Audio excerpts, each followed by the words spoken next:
Lauren Kahn wrote in her story for the Australian version of Reader's Digest that the Titanic was previously unsinkable, so how could it sink to the bottom of the Atlantic Ocean barely 4 days after its first trip? Was it the Titanic? Many agree that the luxury ship set sail on April 10, 1912, and sank 4 days later, killing about 1,500 of the 2,222 on board. However, there is a point at which the consensus ends, as some insist that the ship that sank was not the Titanic, but the RMS Olympic, almost identical. According to the novel, the Olympic was injured in an accident a year before the sinking, but the co-owners of the ships presented the Olympics as the Titanic to get a better insurance payout, so they purposely drowned it.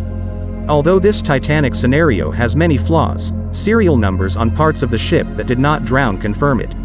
A recent video offered convincing proof that the Titanic was damaged by inflammation of the coal fire, which was burning 3 weeks before the ship even sailed, according to the writer. The damage would have damaged the ship's hull, causing it to sink if it collided with an iceberg, if it did hit an iceberg. People thought for decades that Captain Smith was speeding over the freezing seas of the North Atlantic so that the Titanic might travel the Atlantic faster than her Olympic sister ship. However, in 2004, the American Geological Society issued an academic study by engineer Robert Essenhage, claiming that the real purpose for the Titanic's captain's speed was to burn coal as soon as possible to manage the reported coal fire. In the same context, the writer mentioned that on September 1, 1985, oceanographer Robert Ballard discovered the wreck, which is located 2.5 miles below the surface of the ocean. It was believed that the ship sank intact after hitting an iceberg while speeding recklessly through the icy waters near the coast of the island of Newfoundland, while Ballard's discovery led to the establishment of a new theory that the ship split into 2 parts as a result of manufacturing defects. Is it true that there was an iceberg? Isn't it possible that an iceberg hit the Titanic? Captain L.M. Collins, a professional sailor, believes that if the Titanic had hit an iceberg, it would have sunk in a matter of a few minutes. Instead, Collins and his followers theorized that the Titanic may have hit with an ice pack of ice packs, old ice sheets that floated close to the ocean's surface, that had made its way into the Atlantic via the Arctic Ocean. Collins points out the differences in witness reports, which are most likely due to natural optical illusions, particularly if the crew had binoculars. Why didn't the crew have binoculars? The writer reported that the storage section contained the full stock of Titanic binoculars. The key to this section was in the possession of a crew member who had been removed from the ship before it set sail, and who later claimed that he had forgotten to hand the key. But a questioner may ask, did he forget that? Or did he hold it on purpose? Even without binoculars, the Titanic might have had enough time to adjust course before crashing, according to the writer, especially if the crew was informed of it. On the other hand, a nearby ship, the SS Californian, warned the crew via radio 1 hour before the accident, indicating that it had paused due to the presence of a thick ice field. However, the Titanic's radio operator, Jack Phillips, failed to relay the warning to Captain Smith, with some thinking that the message was purposefully sent because it was not urgent.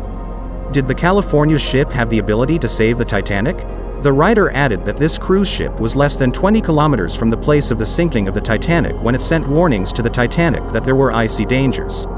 Subsequently, the California crew reportedly ignored the Titanic's distress signals, although they claimed they were unaware because the radio operator had stopped working. The writer reported that John Pierpont Morgan was considered one of the wealthiest people on the planet at the time, and he had great influence. In addition, Morgan did not catch the flight at the last minute.